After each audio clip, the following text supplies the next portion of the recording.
The Canada-EU workshop on CETA opportunities for the clean tech sector. We're going to take just about another 20 to 30 seconds right now before we, just to allow everybody else to fully log on, and then we will start with this morning's agenda and opening speakers.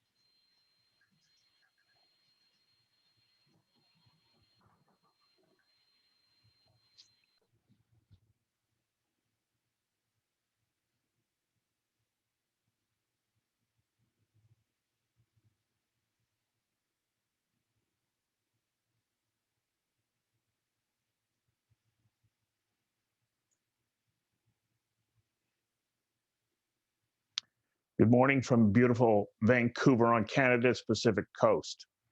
I want to start by acknowledging that we are on the traditional and ancestral lands of the Squamish, Musqueam, and Tsleil-Waututh First Nations.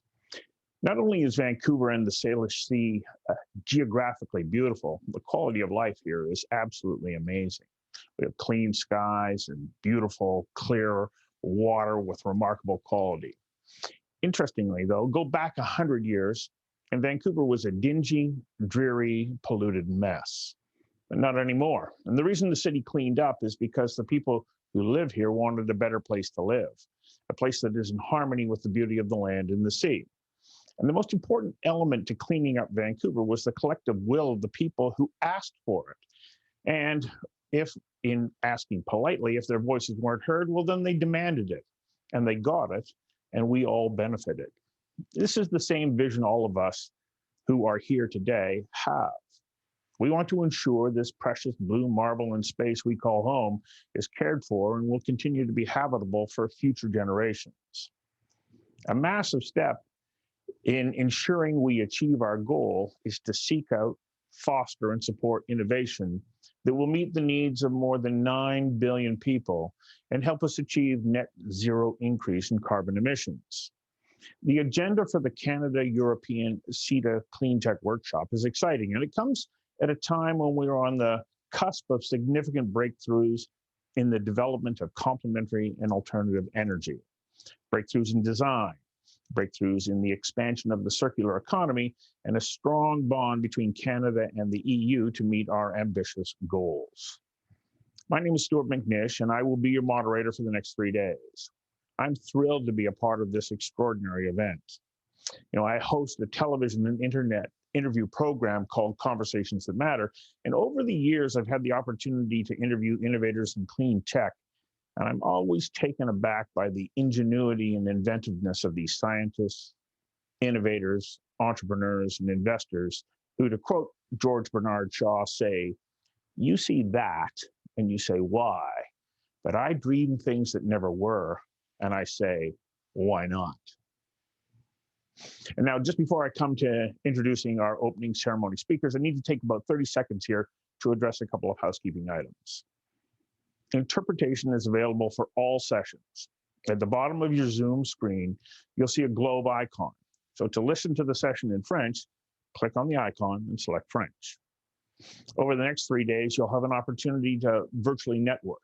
We encourage you to reach out via the chat tool, and to do so, click on Attendees on the side menu where a list of attendees will pop up. You can search by name or company to find someone. Then click the Send button message to send that message, or you can click the blue video icon to request a video chat. You might want to send them a message to meet you in the Wonder networking space, where you can have one-to-one or small group video chats. Wonder will be open during networking sessions linked through the agenda page. The agenda is designed to engage you as an attendee and provide answers to your questions and solutions to your challenges. There's ample time built in for Q&A and idea generation. We're also using a tool called Slido for this. We encourage you to have your phone or tablet ready and open slido.com. The code for each session is hashtag CETA, C-E-T-A in capital letters, clean tech, and then pick the session that is appropriate. From there, you can send your questions and ideas. And you can also upvote other people's questions and ideas to ensure that we ask those questions. Now, whether you've joined the session through the Hoover browser or opened the session in your Zoom desktop app, We encourage you to use the chat tool to interact and share your feedback with others in attendance. If you're on Huba, the chat is on the right side of the window, and on Zoom, click the speech bubble chat icon. For questions, concerns, or technical support, find us at One Event Assistance in the attendee list. Now back to the agenda of the day.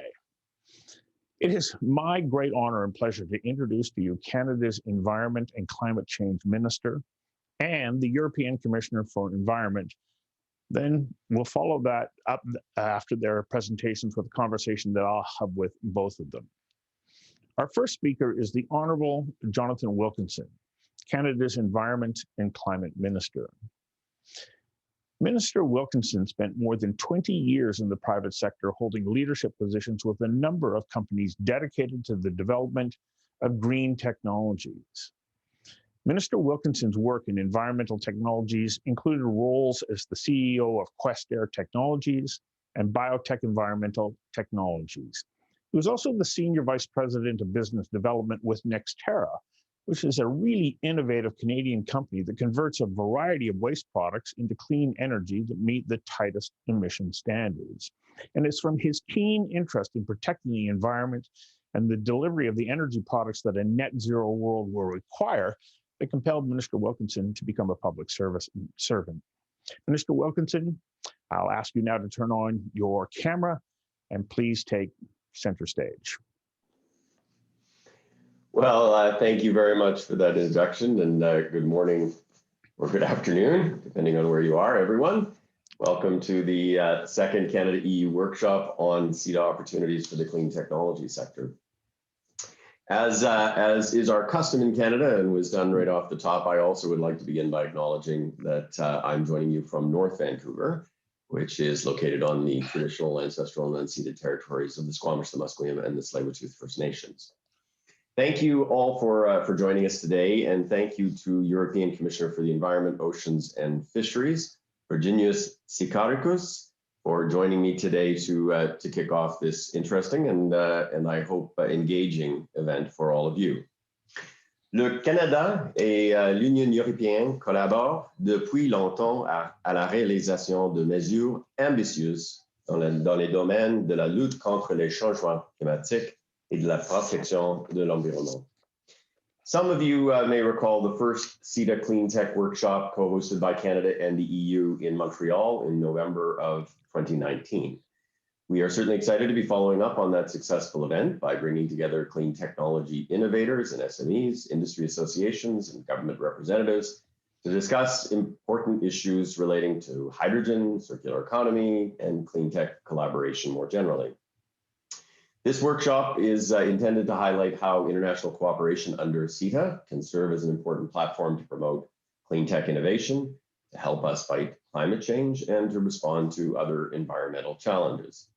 And we will explore how CETA can hopefully help you as clean tech innovators to seize new business opportunities here in Canada and in Europe. As was noted in the introduction, before entering politics, I spent over 15 years as a senior executive here in Vancouver in the clean technology space, and certainly I have some understanding firsthand of the depth of the sector's potential as we look towards defining pathways that will enable us to achieve carbon neutrality by 2050.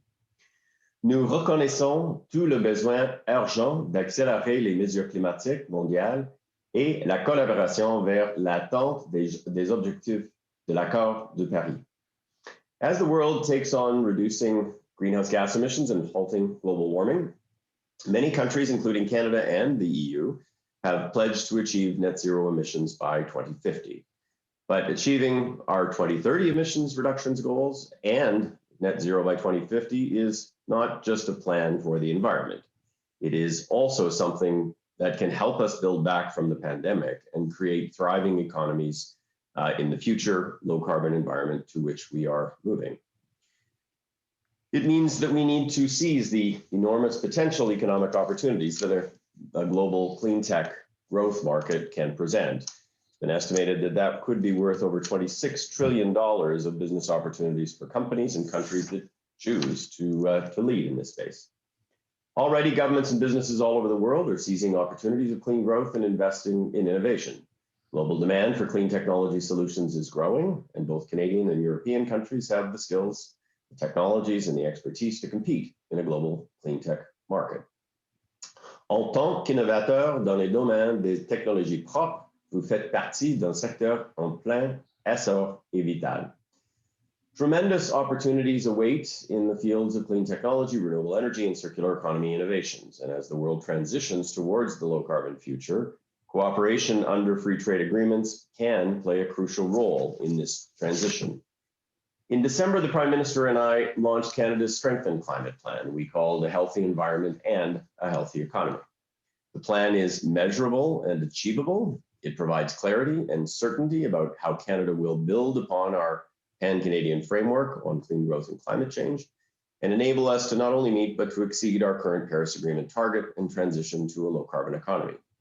It will help us to create thousands of 21st century jobs along the way in every region of this country, and it will position us firmly on the pathway to being able to achieve net zero by 2050.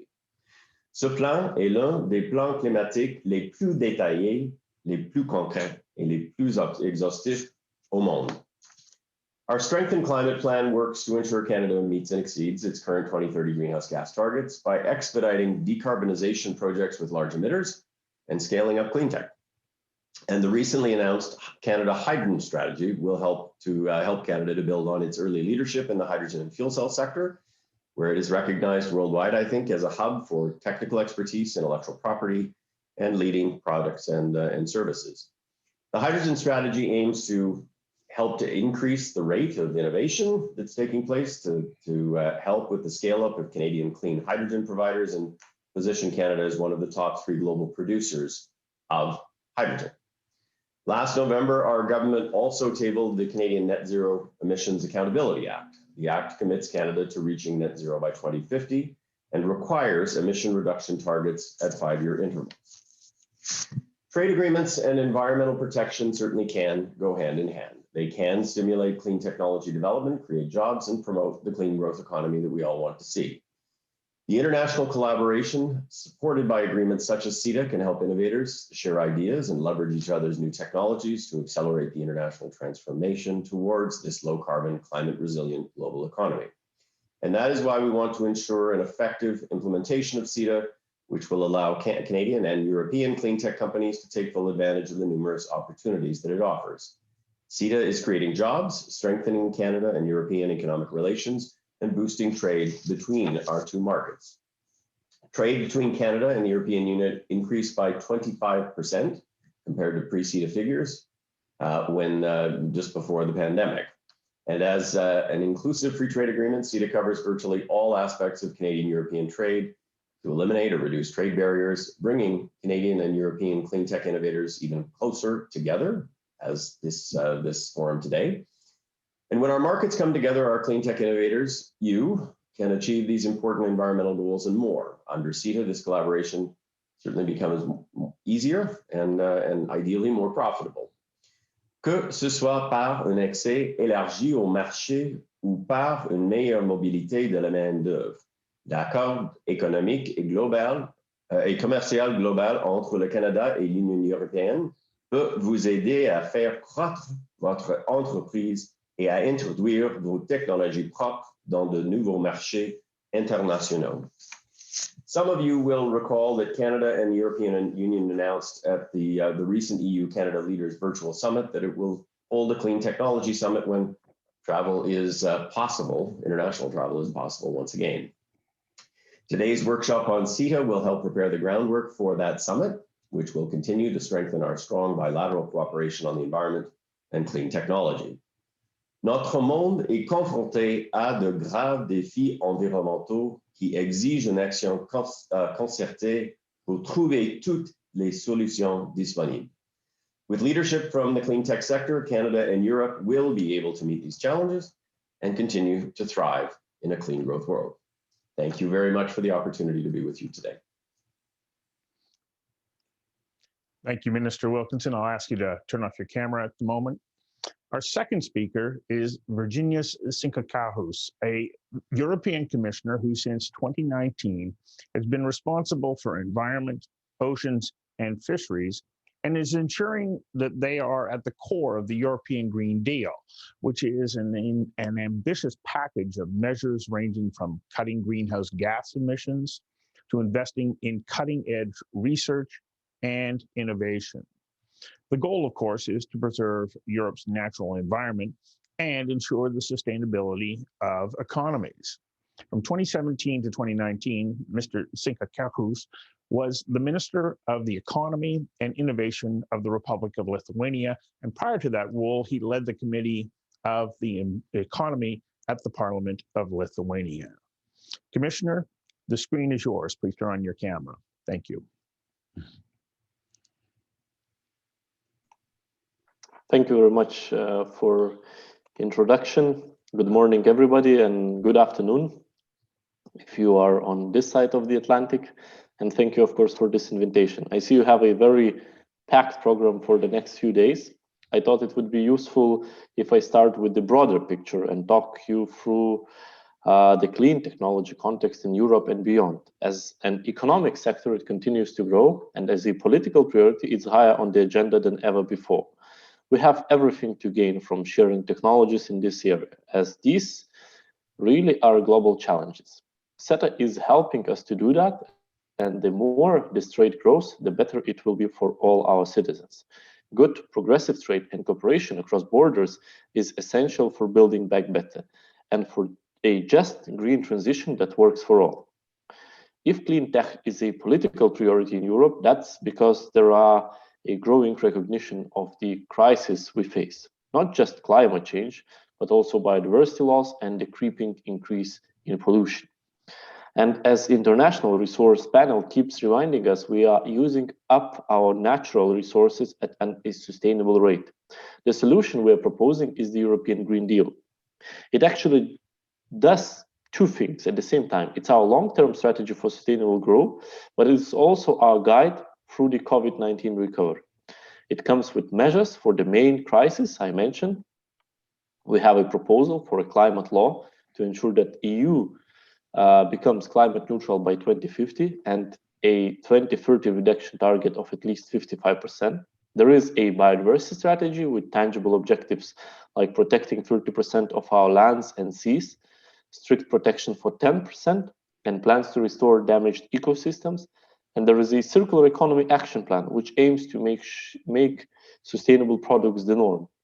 It blends a focus on resource-intensive sectors like plastics, textiles, and electronics with broader measures that look at the whole life cycle of products and keep resources in the economy for longer. This year, we will adopt the last piece of the puzzle, a zero pollution action plan, which will bring our health and environment agendas closer together and map out a path to significant reductions in harmful pollution. The European Green Deal is systemic. It's not about energy or climate, it's about always looking for multiple wins. And it's held together by a green oath, do no harm. That ensures that all relevant initiatives achieve their objectives in the most effective and least costly way with no negative effects on the environment. In the drive to climate neutrality, we are very conscious of the funding aspect. We need sustainable finance and we need financial mechanisms that facilitate public and private investment. So we also have policies that try to speed this transition. To help investors make informed decisions, we are working on a new sustainable finance strategy. We already have an EU taxonomy for green activities, which provides transparency and helps investors identify long-term sustainability. We have a large flagship research program, Horizon Europe, worth 95 billion euros, and national research programs that help keep our industries competitive. We also have an innovation fund that helps bring clean tech to the market. That's worth around 10 billion euros over 10 years. And I'm sure it will help scale up the innovative technologies that will form the backbone of a decarbonized economy. Projects are coming from crucial sectors like energy-intensive industries, renewable, carbon capture and storage, and hydrogen. We see a major role for hydrogen in the economies of the future. So we adopted a new strategy in this area last summer. It's a plan to scale up renewable hydrogen production, to drive down costs, and to boost demand in sectors that are hard to abate. The main focus is on production from renewables like solar and wind, with production from fossil fuels as transitional technology. We need to increase both supply and demand. For supply, we want to see 6 gigawatts of electrolyzer capacity installed by 2024 and 40 by 2030. For demand, the real change will come when sectors like steel making and heavy-duty transport start the switch to renewables. We will help with investments in research and will work to harmonize standards and certifications. We'll also put hydrogen high on the agenda in structured energy dialogues with partner countries, and we are stepping up our engagement in multilateral initiatives like the International Partnership for Hydrogen in the Economy, the Clean Energy Ministerial, and Mission Innovation. Hydrogen is important, but it's only one part of our drive to carbon neutrality. We need systemic change across the economy, and more than anything, we need a move to a more circular model. Part of that is recycling, but a lot is design. We need to start out with products that are designed to last longer, designed for reuse and for safe, non-toxic recycling. That means a policy framework that manages resources effectively, preserving value and keeping materials inside the economic loop. That's the idea behind the Circular Economy Action Plan we launched last year as a part of the European Green Deal. It includes initiative for the entire life cycle of products, from design and use to recycling and boosting markets for recycled materials. It's the kind of thinking we want to see applied not just in Europe, but around the globe. So I was very pleased to see Canada join GACIER, the Global Alliance on Circular Economy and Resource Efficiency, that we launched with UNEP at the 5th United Nations Environment Assembly last month. I think GACIER has the potential to provide a global impetus for initiatives related to the circular economy transition and to build on efforts that are being deployed on the international scene.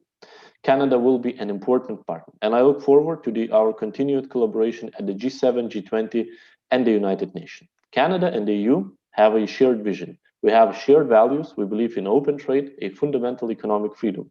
It has lifted millions out of poverty and brought opportunities to millions more. We also believe in investing in a green transition. Green tech and trade can pave the way for new sources of economic growth and job creations with benefits for the environment. We are emerging from one crisis, but there are complex threats ahead.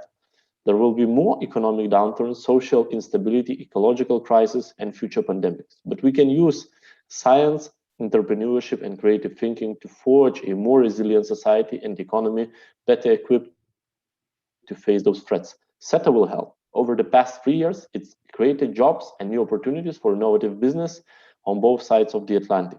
Cleaner processes and technologies that bring down emissions. That's the future we need.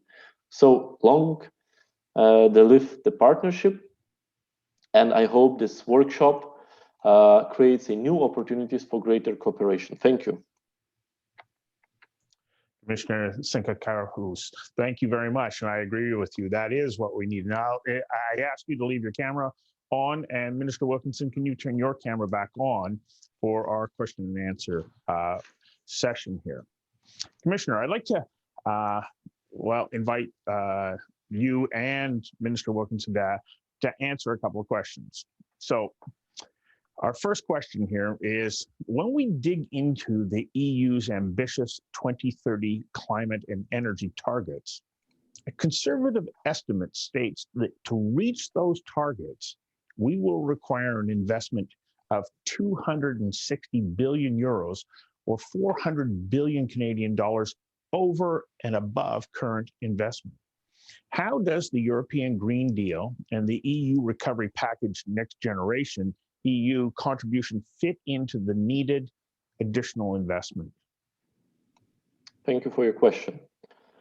37% of the EU's recovery plan, Next Generation EU, will be spent directly on our Green Deal objectives, on climate, on zero pollution, on circular economy, biodiversity, and so on. This is important in order to achieve our objective to reduce greenhouse gas emissions by at least 55% by 2030.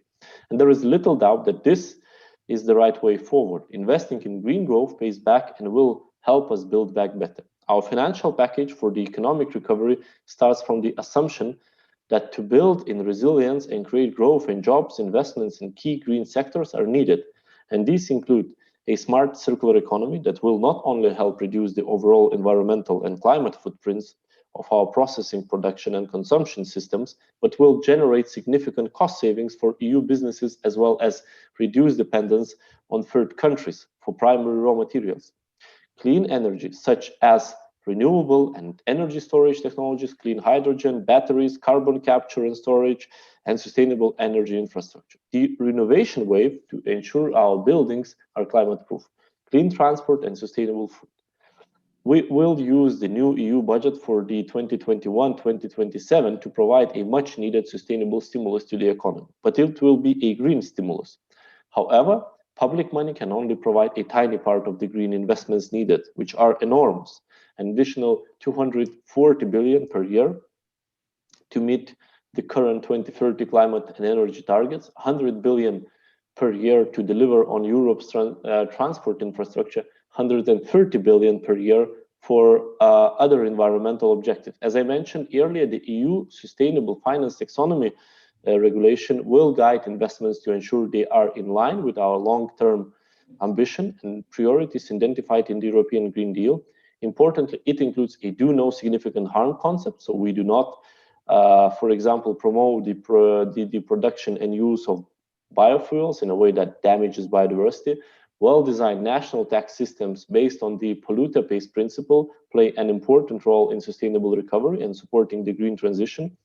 Environmental taxes help to provide price signals and incentives that encourages less polluting consumption. Unfortunately, instead of increasing, the share of environmentally related tax revenue continues to decline in OECD countries. The bulk of this revenue is raised from taxing energy, with little from taxation of pollution and unsustainable resource use. So shifting to green taxation offers opportunities to reduce taxes in other areas, and thus can be a win-win option to create jobs and support businesses who suffer from the crisis. So better to tax something we don't want, pollution, than something we want, jobs. It's a massive undertaking and very complex. Mr. Wilkinson, the next question is for you. What role can CETA play in supporting green recovery?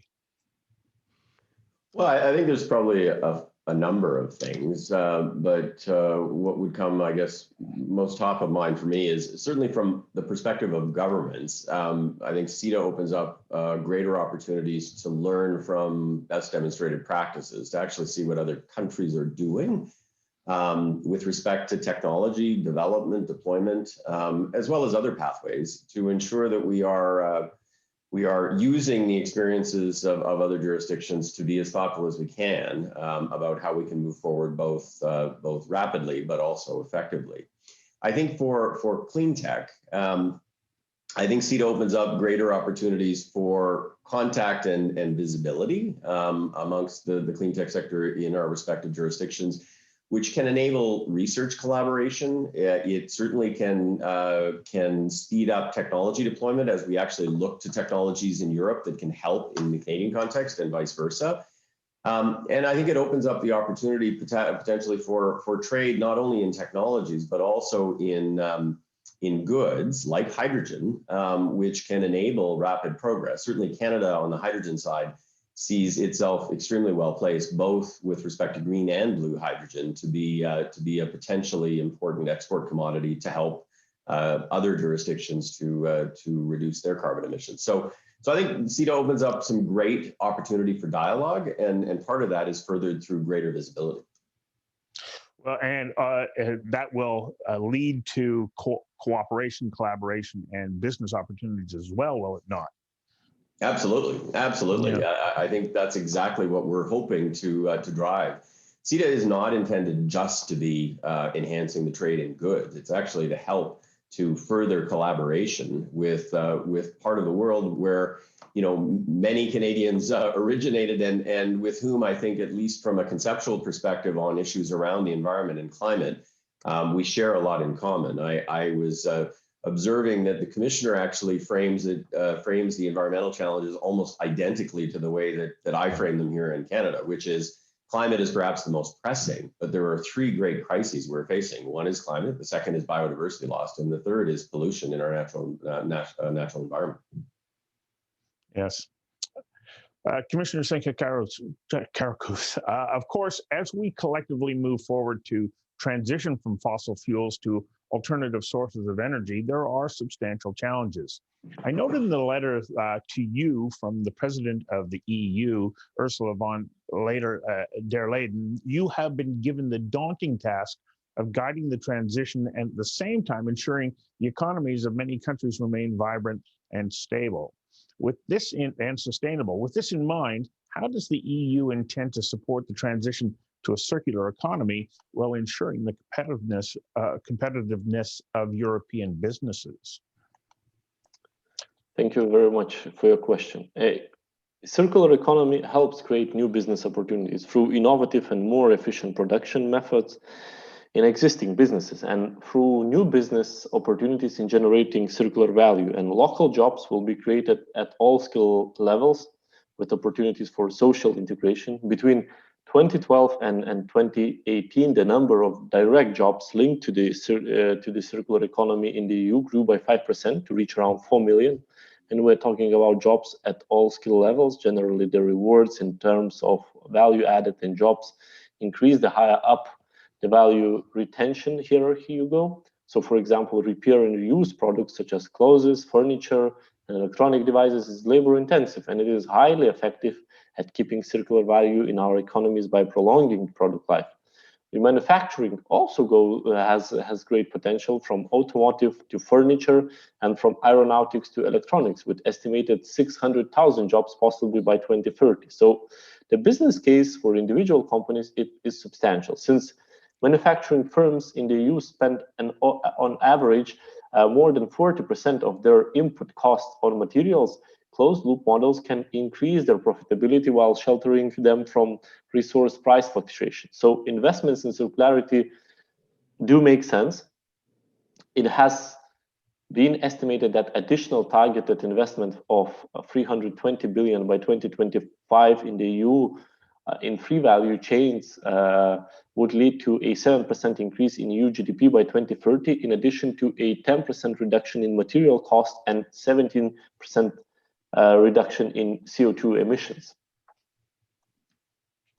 So these are big goals, and all big goals come with some challenges. What are some of the ones that are top of list for you to be addressing to make sure that we can realize this transition? Absolutely, we're talking about the change which touches upon horizontally upon all areas of our life, and of course we're speaking about a massive change which we have to undergo, and we have to be careful at keeping everyone on board, not leaving anyone behind. The transition has to be just to all. And that's probably the biggest challenge, but also an opportunity to rebuild greener and better after this pandemic. These are challenges that we see on both sides of the Atlantic, of course. Minister Wilkinson, what is the Canadian government doing to support innovation to help achieve our ambitious commitment here in Canada to reach net zero by 2050, especially for hydrogen and the circular economy? Well, I mean, in terms of supporting innovation, I think, we have tried to think about all of the different steps in the innovation chain, starting with obviously basic research that happens very often in universities and other educational institutions, to early applied research, so funding for early stage startups, where capital is always a constraint.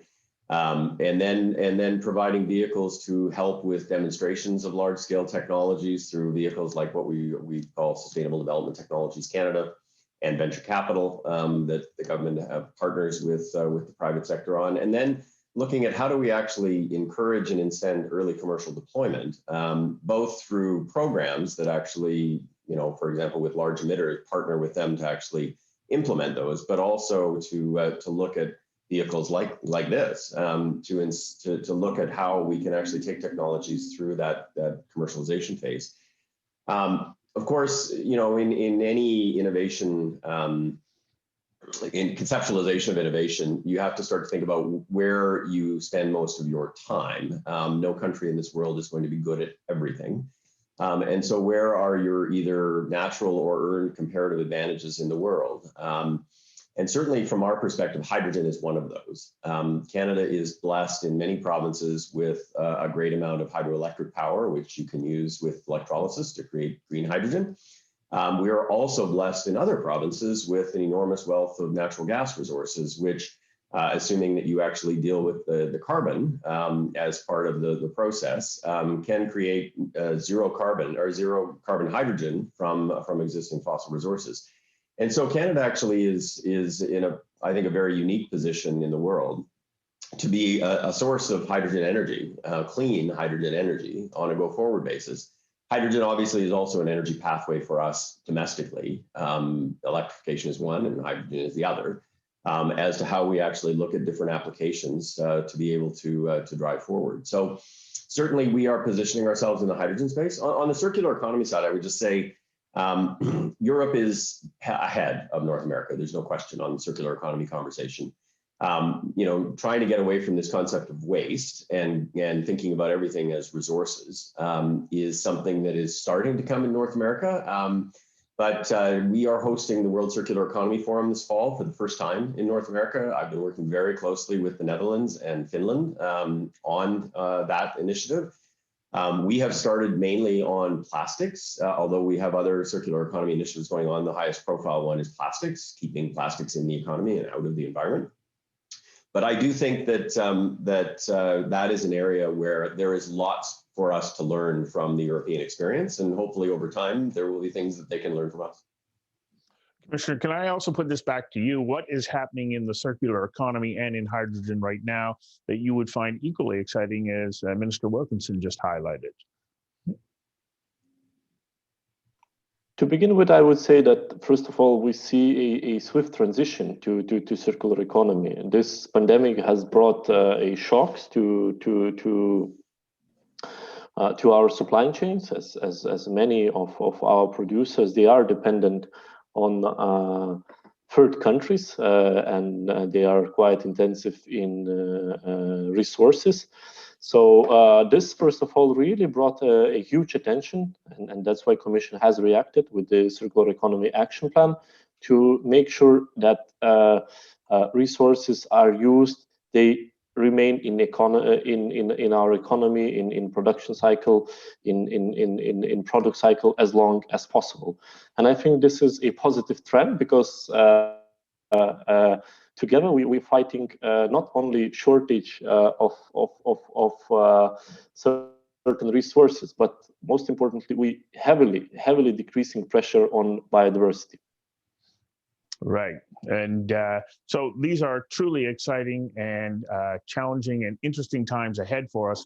But what I like that both of you have presented to us today is the tremendous amount of stimulus that the innovation and investment in clean tech will bring to our collective economies. I can't thank you enough for taking the time this morning to join us and share with us your insights and the directions in Europe and in Canada. Thank you very, very much for your time today. Thank you. Thank Pleasure, you. thank you. So, thank you very much. That was fantastic to have both Minister Wilkinson and Commissioner Sinkevičius from the EU Commission join us today.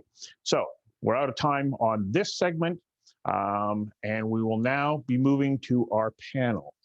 So a note to all of you who have joined us, we're going to take a 5-minute break after the panel, just so that you know that you can grab a drink and a beverage. And the topic of the panel is how CETA can help achieve net zero emissions by 2050.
Welcome to our first panel, which is how can CETA help achieve net zero emissions by 2050?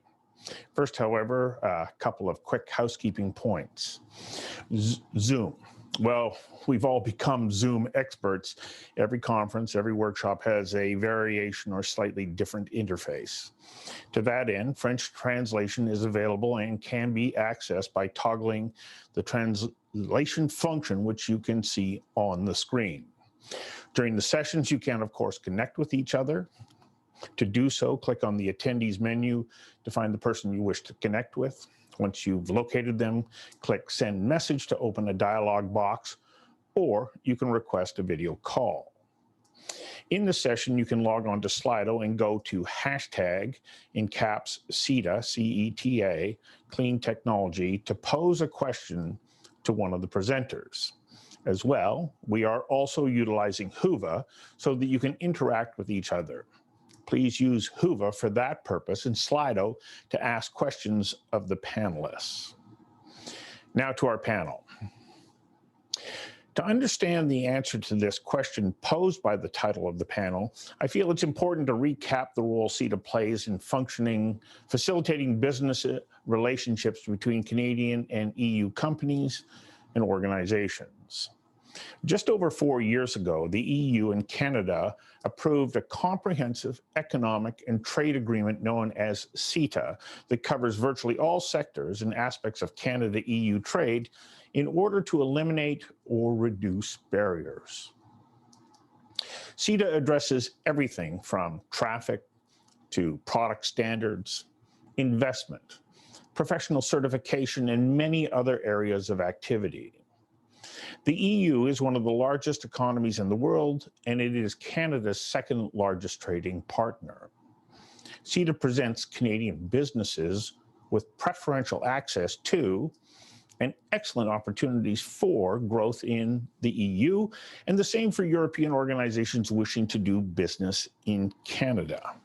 And so it is with that in mind, this panel will explore ways in which we can work together to mutual benefit economically, socially, and in particular environmentally, with an eye on big picture opportunities associated with CETA, Cleantech, and the Canada-European Trade Agreement. Our panel today is exceptional. Richard Florzone is the president and CEO of the International Institute for Sustainable Development. He's part scientist, part strategist, and part public-private partnership wizard. His reputation for collaboration leadership is international in scope. Richard is a firm believer in the power of partnerships to build institutions and communities that are intelligent, inspiring, and inclusive. Our second panelist is Dr. Mari Panstar, and she is the director of the Carbon Neutral Circular Economy theme at Sitra, which is the Finnish Innovation Fund. Dr. Panstar leads the Climate Solutions Circular Economy, Sustainable Everyday Life, and the World Circular Economy Forum programs. Her task is to help Finland become an ecologically sustainable and competitive society. And our third panelist is Jason Myers, the CEO of NGen, which in many ways is Canada's equivalent for not-for-profit organizations working with industry to create a supercluster of excellence in manufacturing innovation. Innovation designed to meet aggressive carbon emission reduction targets. In a word, the key to success is collaboration and a recognition that no one organization or company can or should take on the responsibility of building world-leading capabilities alone. Unique solutions demand the integration of digital materials, advanced production technologies, and techniques. Each of our presenters will speak for 15 minutes, followed by a question and answer session. Now, just before I turn over the floor to our panel and to you, the attendees, please note that you can add your thoughts and questions to the discussion.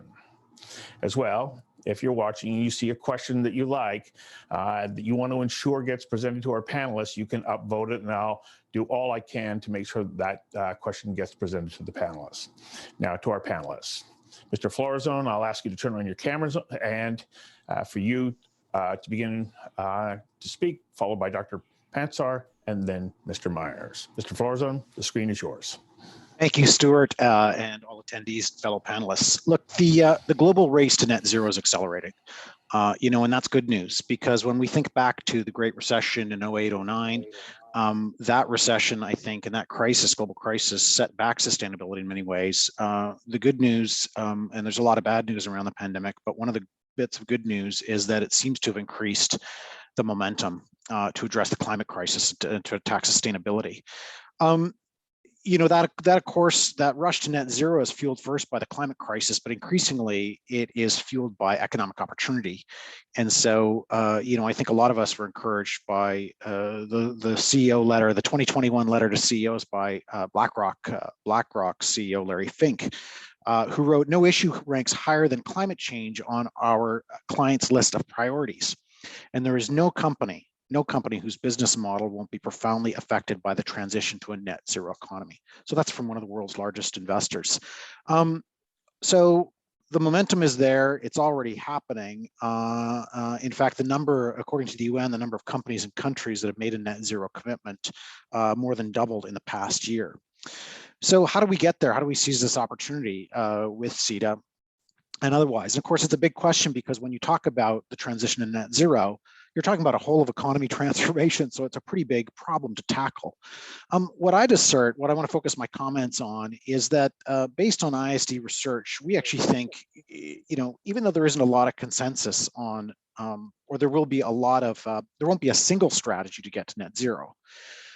Pathways will vary around the world. They'll continue to evolve as technology matures and costs become more competitive. However, based on our research, we think there's growing consensus in national and corporate plans, as well as a number of recent expert reports on 7 areas we think are needed to move forward, the broad 7 areas. So let me walk through those. I think they're useful to kind of set the table, because if you're a company thinking about new opportunities, I think these are the 7 you should think about. If you're a policymaker and you're thinking about the areas you should be considering through CETA or otherwise, these are the 7. The first, of course, is improvements in energy efficiency, which is perhaps the no-brainer in the pathways to net zero. And that's number 1, because, of course, reducing the amount of energy used, especially in areas like commercial buildings, manufacturing plants, is often the quickest way to lower emissions and save money. So that is a great opportunity to look for opportunities, look for ways to reduce energy and material usage. And of course, that is a great natural link that Mari will speak to on the circular economy, which is all about reducing waste. The second kind of pathway that's emerging globally is massive electrification of products and processes. So, there's still, you will have some technological uncertainty on different energy solutions, but it seems like there's a very profound kind of consensus emerging around the use of electricity to power processes, particularly in converting heating and cooling systems, industrial processes, and of course, electric vehicles.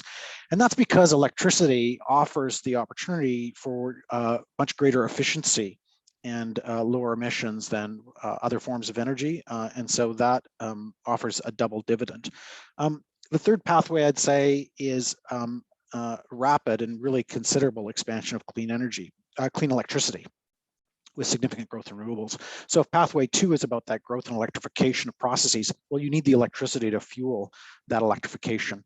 So that means the growth that we're seeing in wind and solar, in hydro, geothermal. Again, this entire mix will vary by geography and by region, when we're already seeing that, and there will be some new technologies that come in. But all of these are needed to support the shift to electrification.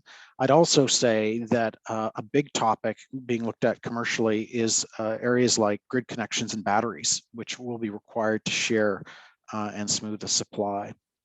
The fourth is development of low carbon fuels. And here we heard the minister talk about hydrogen.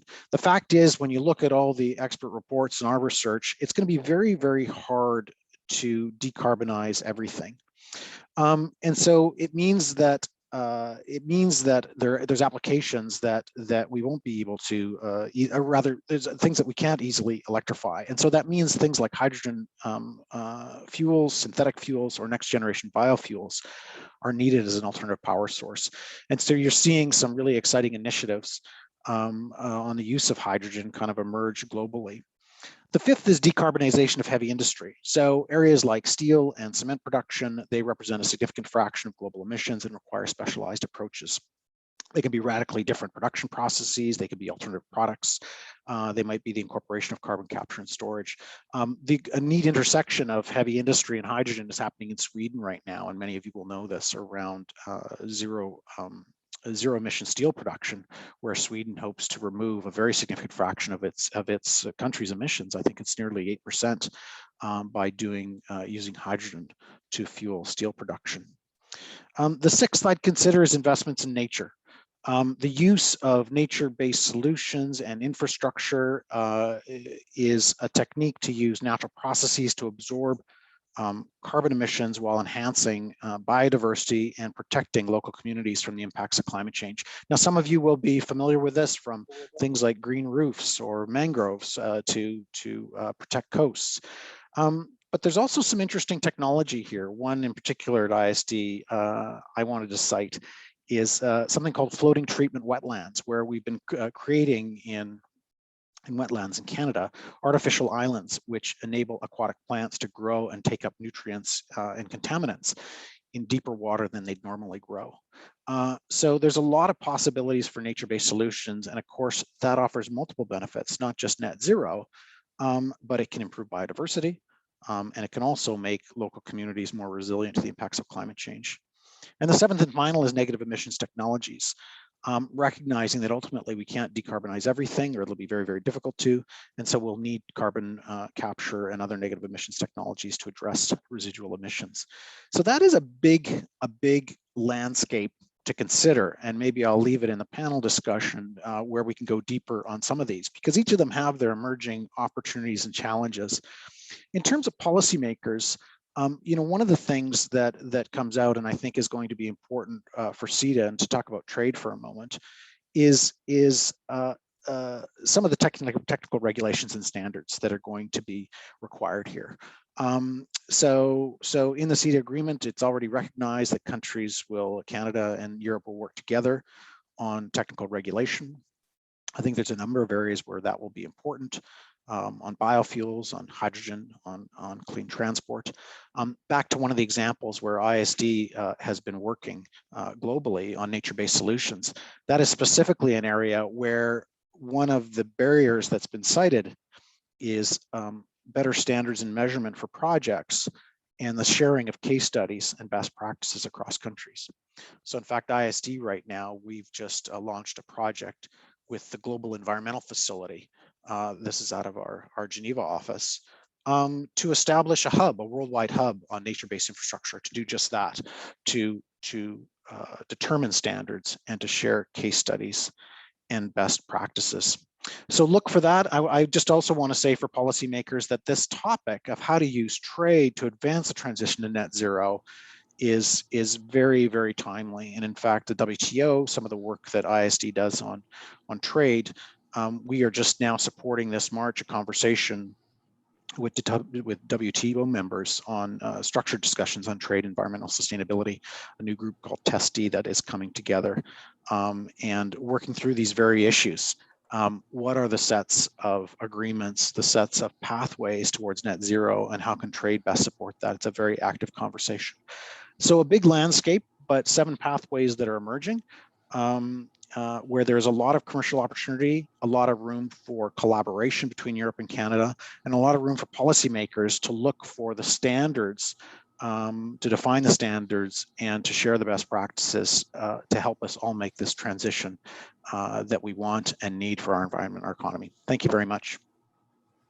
Thank you, Richard. I like your 7 pathways to this transition because it demonstrates the integrated nature in which we're going to reach our targets. So for those of you who are watching, remember, if you want to send Richard a question, please use Slido, #CETA Cleantech. Mari, I now like to invite you to turn on your camera and to take center screen.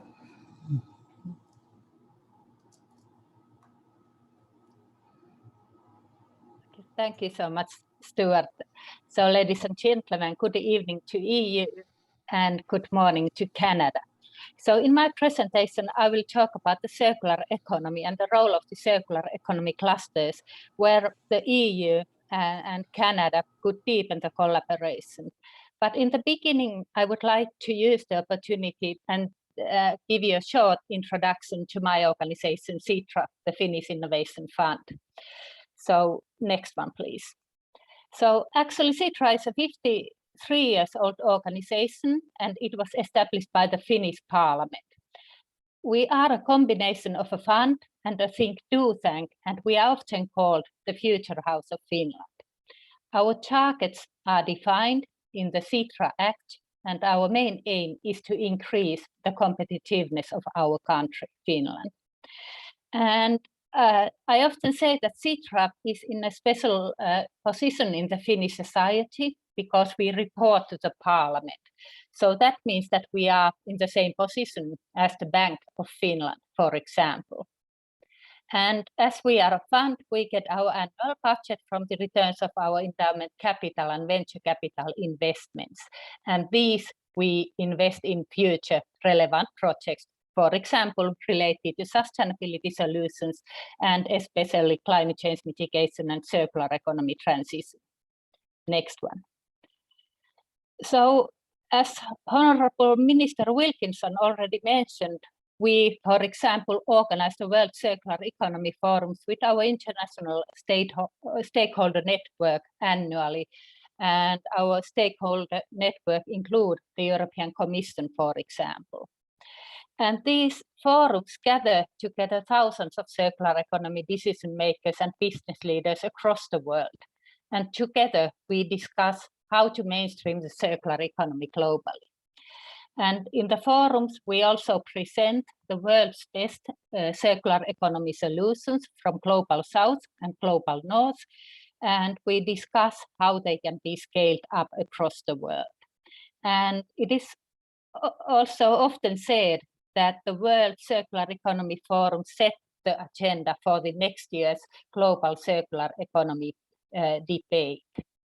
And this year, the main event will be hosted by Environment and Climate Change Canada and Citra in September, and it will focus on, at first, the needed systemic change towards the circular economy, and second, how the resource-intensive industry, including forest and mining industry, for example, can benefit from the circular economy practices, and third, we will also discuss about the circular economy business and innovation potential.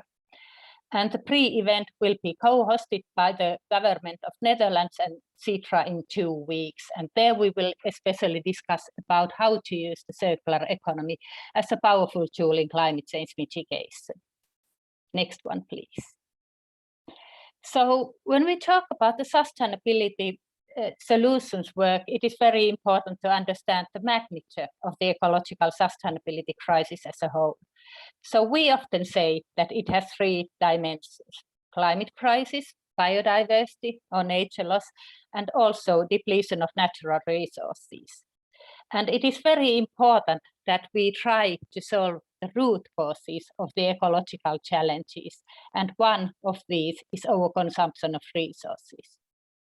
So, for example, according to International Resource Panel, extraction and processing of resources causes half of global greenhouse gas emissions and over 90% of biodiversity loss and water stress. So this actually means that if we don't make a transition towards the circular economy, where we utilize the materials that already exist in the societies, instead of extracting more and more natural resources, and thus causing more and more air emissions, and I would say killing off more and more species, we are not able to solve the climate crisis nor the biodiversity loss. So a systemic transition towards the circular economy is an imperative. And as mentioned by Commissioner Sinkevičius, the European Commission also sees the ecological challenges as a global threat for our economy and our well-being. And the aim of the European Green Deal is to convert the ecological challenges into business opportunities. And here the companies step on the stage. So in the circular economy transition, we actually need all sectors of the society on board. We need international institutions, we need states, businesses, and consumers. But I believe that the businesses are of special importance as they provide solutions. And of course, the governments have a very important role because they can help the businesses by creating an enabling operating environment for the circular economy activities. Next one. But as already mentioned earlier today we unfortunately are far from the circular economy, and only less than 9% of the materials extracted remain in circulation globally, according to the Circularity Gap report. And as Commissioner mentioned, the EU sees that the circular economy is actually much more than recycling. Because in recycling, we want to find uses for the generated waste, but in the circular economy, waste and also inefficiencies are minimized and materials remain in use. Today, the way we design, produce, and use products is actually leaving a lot of value on the table. And this is why we need to rethink the linear economy. And the aim should be to maximize the time products, components, and materials are kept in use. So it should be an endless cycle that captures untapped value potential of the traditional take, make, dispose value chain. Next one, please. So the new circular economy business models are in the very core of the circular economy approach. For example, a business model which is offering outcomes and platforms instead of selling product is already a major interest of companies globally. And the key is to deliver solutions that fits to customer needs, minimizes inefficiencies, and increases customer experience. And the governments can help the companies also by supporting creation, evolving, and scaling up of the circular economy clusters. And next, I would like to introduce you two concrete examples of the circular economy clusters around which EU and Canada could also collaborate. So, for example, in the Nordic countries, Sitra has been helping the companies to test new circular economy business models. So we have created with around 100 companies a so-called circular economy playbook for the clusters of manufacturing industry and also a cluster of chemicals industry. And the circular playbook is actually a tool deck for companies to clarify and define a solid business case with circular business models within the different value ecosystems and networks. And today, this playbook has been used by thousands of companies in the Nordic countries, and these companies are seeking for competitive advantage from the new business models. So with this playbook, we want to emphasize that it is very important that today, in the age of global sustainability crisis, all the companies analyze the whole value chain, find the missing link, a measurable business case that turns in efficiencies in current linear value chain and new circular opportunities into real economic value. Next one. One other example of the circular economy cluster I want to mention is the regional cluster in the Arctic region, and that is called Camitornia industrial symbiosis. The key elements of this industrial symbiosis include forest industry, mining and steel industry companies, industrial service companies, research and educational organizations, and intermediaries like regional development companies. And in the industrial symbiosis, the companies from the processing industry make active attempts together to minimize their wastes. And also waste from other companies can be used as a valuable raw material for the other. And this center also helps companies to develop their processes, business, and products towards the circular economy by providing expert guidance, applying for financing, matchmaking, bringing together businesses, creating networks and consortium, assisting in creating pilots, scaling up, and so on. And this center is a founding member of the Nordic Industrial Symbiosis Network, which has members from Finland, Sweden, Norway, Denmark, and Iceland's industrial clusters, universities, and eco-industrial parks. And this Nordic Industrial Symbiosis Network could, in my mind, very well be extended to a wider Arctic, including Canada. Next one. So, ladies and gentlemen, this was all I wanted to say in the beginning about the potential concrete collaboration between the public and private sector in EU and Canada. And I'm looking forward to take part in the discussion later. Thank you.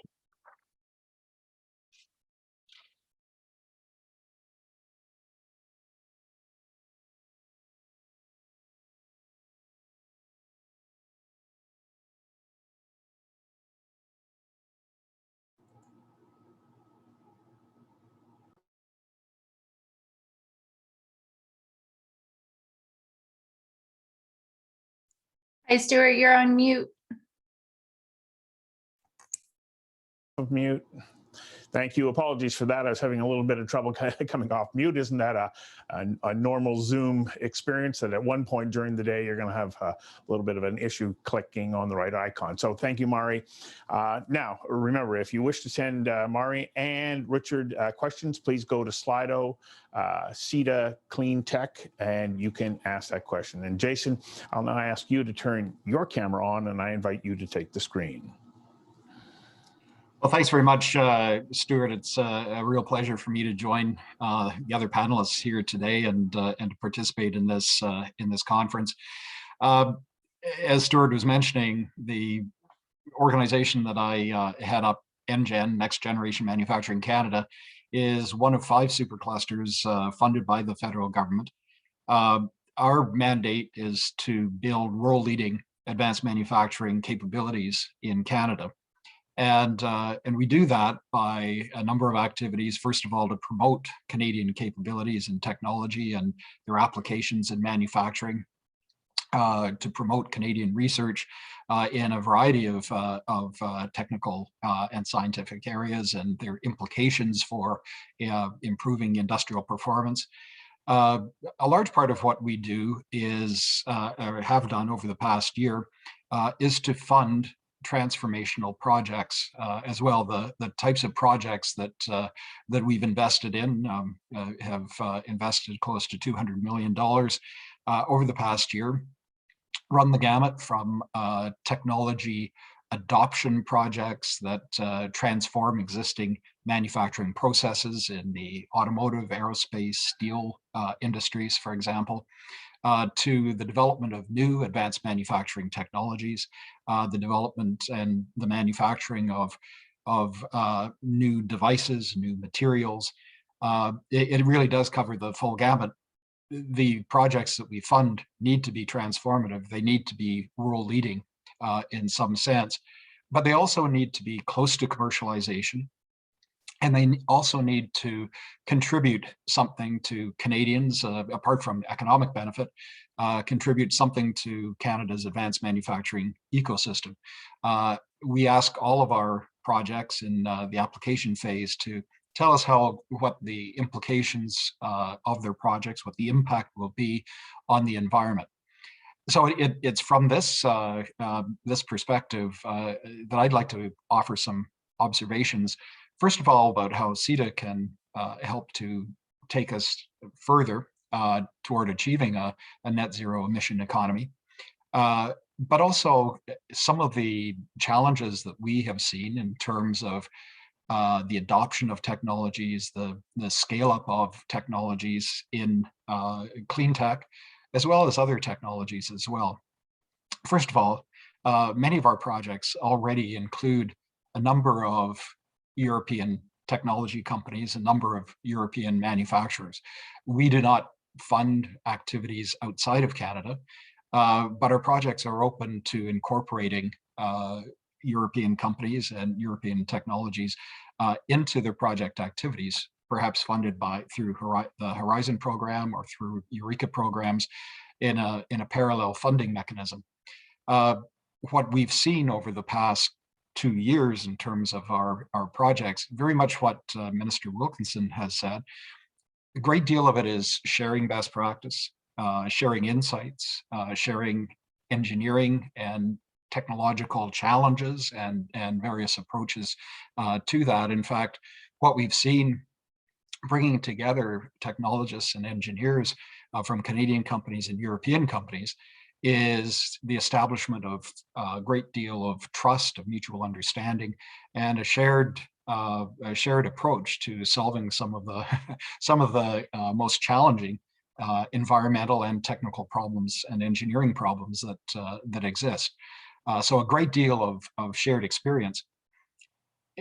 We are also seeing, of course, Canadian companies very interested in providing their solutions to European customers, and European customers or European companies with technologies that are also looking at doing business in Canada, sharing and becoming a partner to develop technology or to develop business opportunities here in Canada. But I think we need to look beyond the Canada-European relationship, as important as that is. CETA provides Canada and the European Union with a tremendous advantage in terms of doing business globally. I think the business opportunities today, particularly in the fields of clean technology, but especially in the area of emissions reduction, these are global.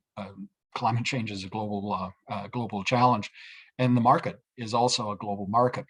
And so what we're seeing are Canadian companies that are looking at doing business, partnering with European companies, primarily to expand their business opportunities in the North American market, in the United States in particular.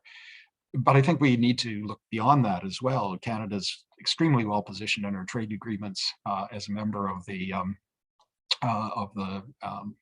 Trans-Pacific Partnership, as well as CETA, as well as our new agreement with the United States and Mexico. So what we're seeing are a number of strategic investments and strategic partnerships that are taking place between Canadian and European companies. The other observation I have are from some of the projects that we're funding. As I mentioned, most of the projects that we ask all of our projects for an assessment of the environmental impact that these projects will have. What we're seeing, of course, is the widespread adoption of digital technologies and the use of digital technologies in new manufacturing processes. That itself has a tremendous positive impact on emission reductions. Here, just the ability to be able to identify, to track in much greater detail the use of materials, the use of components, the design of products, the processes themselves are a tremendous opportunity to reduce waste and to drive greater productivity, greater profitability for businesses. And so that the adoption of digital technologies as well as clean technologies is a major contributor to project improvements and project impact in terms of emission reductions. Our projects also encompass and they as I mentioned, our projects incorporate not only the transformation of industrial processes, for instance, the digitization of steel production, but also the development of new materials. We're a major investor in mission innovation, major investor in accelerated materials discovery as well. These are important technologies, but what we've also discovered is that customers aren't looking for technologies, they're looking for solutions. And it's the ability to incorporate technologies to bring together and integrate digital technologies with environmental technologies in an integrated solution, integrated engineering solution. That's what customers really want. And especially on the industrial customer side, the procurement processes are, companies are looking for engineering solutions. And so what we spend a lot of time doing in NGen is trying to build those collaborative partnerships. As Stuart said, you don't build world-leading capabilities in technology or in manufacturing one company at a time. You do that by integrating technologies in unique solutions that add value either to customers or through major productivity improvements and bottom line impact.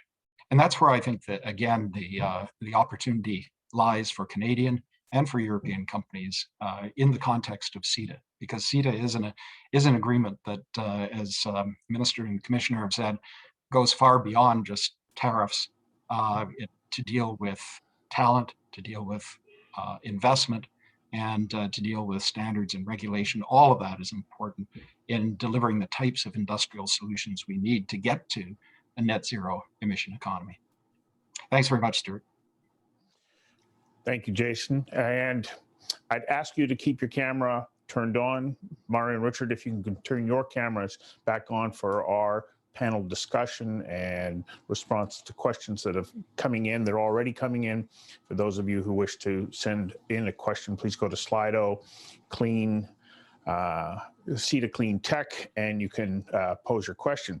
One of the interesting first questions that has come in, and Jason, you touched on this, is the fact that, you know, yes, we're talking about European and Canadian collaboration, but we live in a global world. So how can what we do also be of a benefit, in particular to emerging economies? And I put that question to all of you.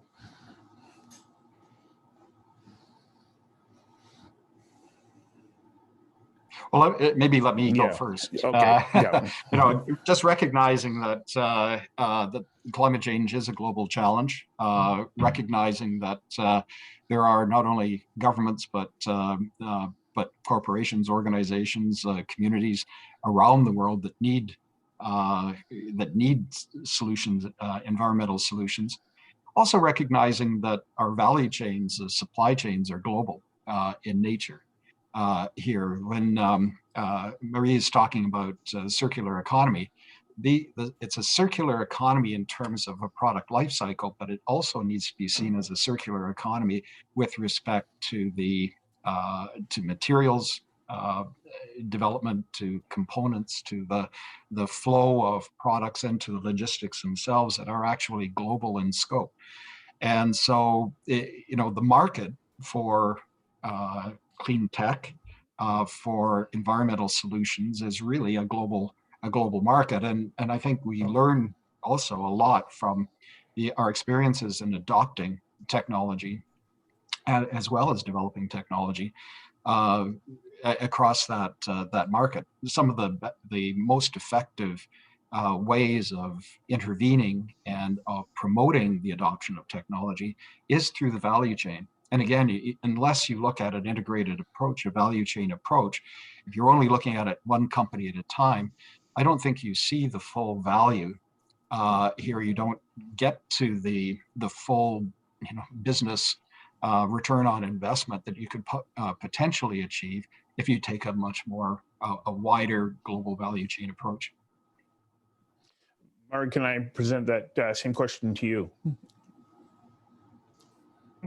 Okay, thank you so much. Excellent question. So it is very interconnected world. So what we can do with helping the developing countries with our technologies is that with technology transfer, we can help the companies take technological leaps.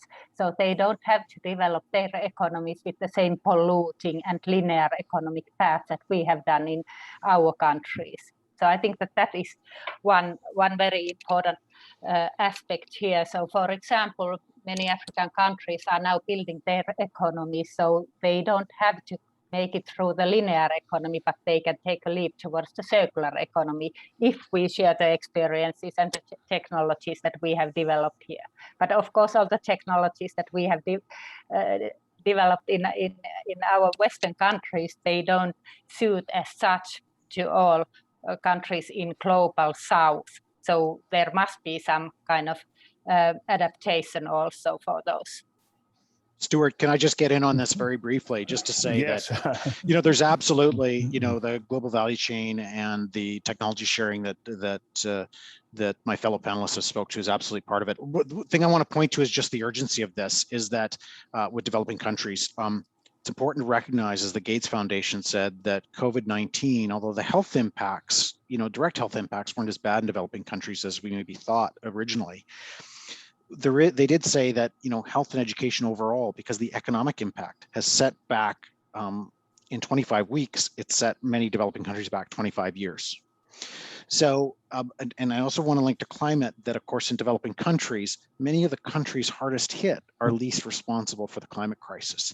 So that means that we also have an obligation through something called international climate finance through government. So I couldn't resist getting this point in, because it's something that's being talked about with President Biden, with world leaders. I think it'll be a topic at the April Leaders Summit, but a number of European nations have made strong commitments to this, which is to international climate finance to help developing countries adapt to climate change. That support is absolutely critical, particularly post-pandemic. These countries that have been hit hardest and don't have the benefit of their own stimulus plans, right? Like we do in developing countries. So a really good point, or developed countries.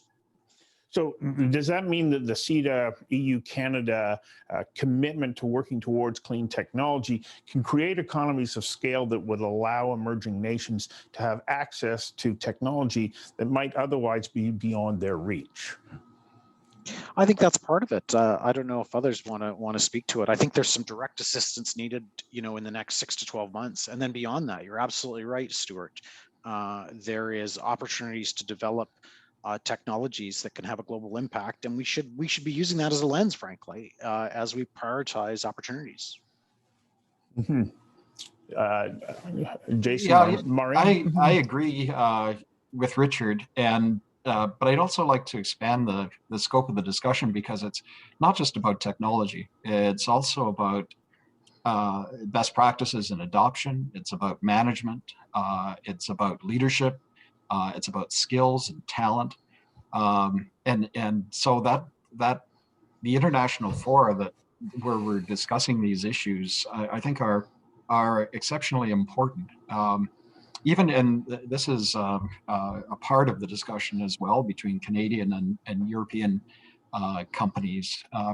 We have a great deal to learn from each other about what works and what doesn't work.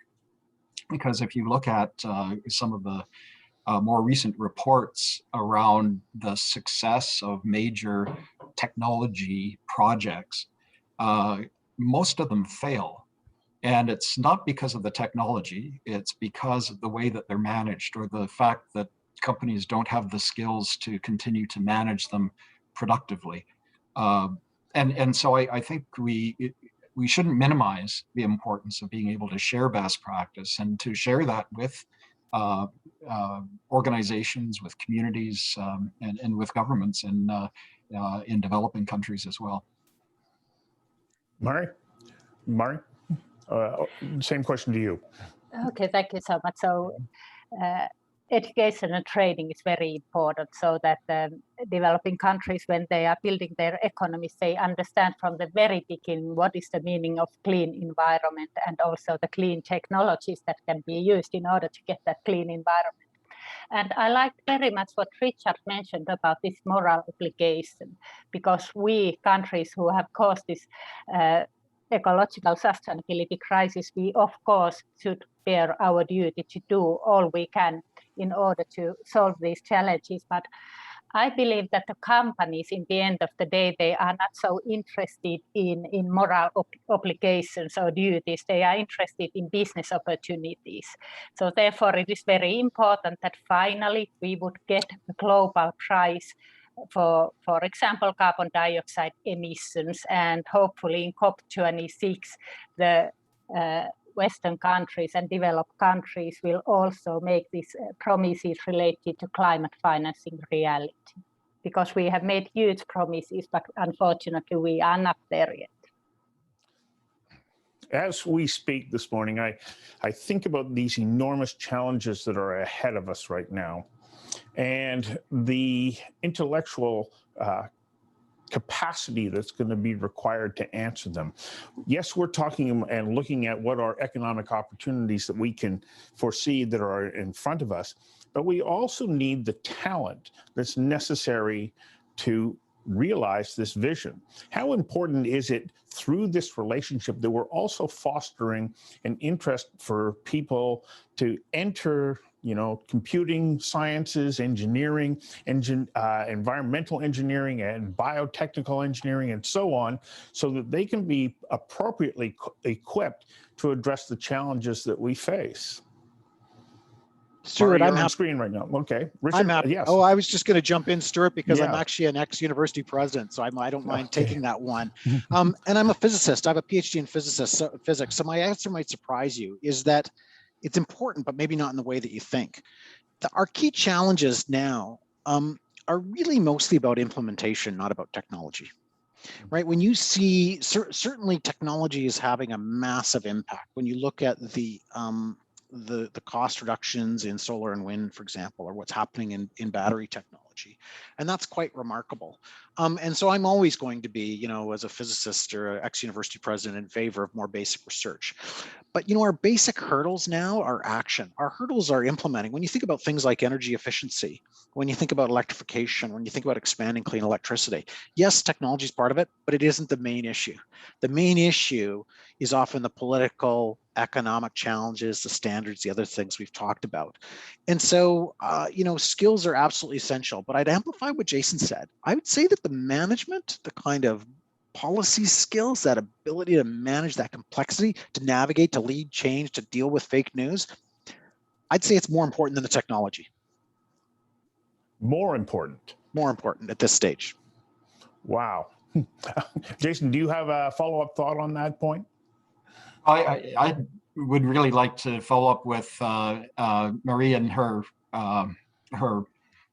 guide or her roadmap for implementing circular economy thinking. I think all of these issues really require a much greater degree of complex systems thinking in business leadership, in policy leadership, in business management as well. To Richard's point, I don't think the technologies in many cases are there, or they're quickly being developed. It is an issue about implementation.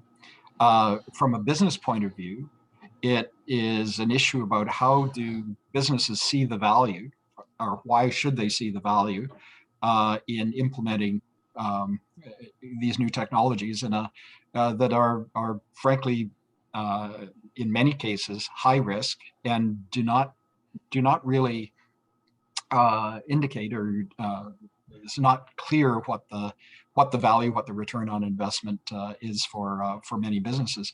So I think that that roadmap to successful technology adoption, although in many cases is pretty basic, is exceptionally important here, and a roadmap that incorporates at a higher level in terms of policy and programming and the role of finance, how all of this fits together. Because in many cases, we're running out programs or running out financial incentives that aren't all tied together, that try to deal with particular areas of the problem, but maybe don't see the whole system itself. And I think that's especially important if we are going to be dealing with some of these big challenges like climate change and many others that lie ahead. So if I may also yeah. Please, Mari. say a couple of words here. So increasing the understanding of these huge holistic problems is very important. That I would put my faith on young people. So we have seen the climate activism of young people across the world, and at least in Europe, you can see that young people want to do work that also has a meaning. They want to do something remarkable, and that can also be a competitive kind of factor for the companies who are kind of solving these ecological challenges instead of causing them. Yes. So I have another question that has popped up here and it's been voted for a couple of times. And it's directed to Richard, but I'll ask all of you to consider an answer. What are your thoughts about biochemicals for bio-based products coming from biomass rather than fossil fuels, paints, plastics, industrial cleaners, and so on? And Richard, I saw that you have already responded on Slido, but maybe you can share your thoughts with all of us here. I was just saying that look, I think as we talked about in energy, so there's a great market for bioproducts, obviously overall, as we said in energy, biofuels are going to be part of the answer. But what's really key, right, is, and this is where Mari's points on circular economy are so important, is looking at the whole life cycle here and make sure that if we get into bioproducts, right, we don't actually have a much, a bigger, we don't have other knock-on effects, whether it's emissions or other environmental impacts. So it's looking for that next generation of bioproducts that really can reduce emissions. So it's there, but making sure that we think carefully through the full life cycle. I don't know if Mari's got further thoughts from circular economy. Mari? Yes, so at the end of the day, we really must replace the fossil-based materials with renewables, so that we all know. And then, of course, the bio-based materials come to the picture. But then we must also think about the sufficiency of these bio-based materials. So, for example, forest-based materials. So we don't have them enough to replace all fossil-based materials or substances. So that means that we must use these renewable materials to those purposes that have the highest value. And for example, I don't see bioenergy as a future solution. So I more believe in hydrogen or synthetic fuels. As fuel sources. Jason, would you agree? Yeah, I think looking at this from end-to-end performance life or product life cycle approach is extremely important, and as well as the entire value chain around this. We spoke before about impacts on developing countries here, and more from the perspective of organizations, communities, and developing countries as customers of technology.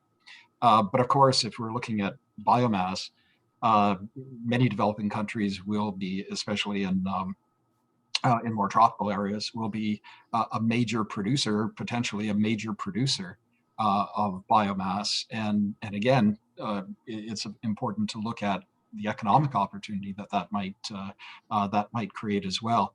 But I do want to flag one issue that we're seeing right now. We have invested approximately $80 million in the production of products to fight COVID. And a large part of that, probably half of it, has gone into PPE. And we've, Maria, you'll be glad to know we've taken a circular economy approach, and all of our investments have been in personal protective equipment that is where we're using either recyclable materials or the reuse of materials.